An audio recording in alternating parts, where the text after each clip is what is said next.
აუტიზმის სპექტრის საშიოლობის დიაგნოსტირებისათვის მსოფლიოში არსებობს ოქროს სტანდარტი.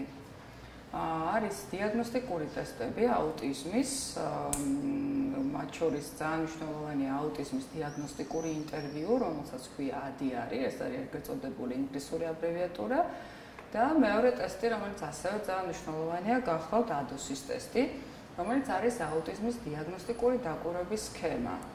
ყველაზე მნიშვნელოვანი ინფორმაციას გვაწვდის თვითონ დაკვირვება ბავშვის სიმპტომებზე და ამის შედეგად ადრეული ანამნეზთან ერთად თქვათ დიაგნოზის დასმა. მოგეხსენებათ სხვა დიაგნოსტიკური კატეგორიებიდან განსხვავებით, რომელიც უფრო ორგანული დიაგნოზებია, სადაც არსებობს რაიმე ტიპის ინსტრუმენტული გამოკვლევები ან უფრო მაღალი ტიპის, მაგალითად მაგნიტორეზონანსული ტომოგრაფია და ასე შემდეგ. აუტიზმის სპექტრის საშიოლობების დროს არ არსებობს არც ერთი ინსტრუმენტული, თქვათ, ტესტი ან ინსტრუმენტი, რომელიც მოგცემს ინფორმაციას კონკრეტულად ბავშვის მდგომარეობასთან დაკავშირებით.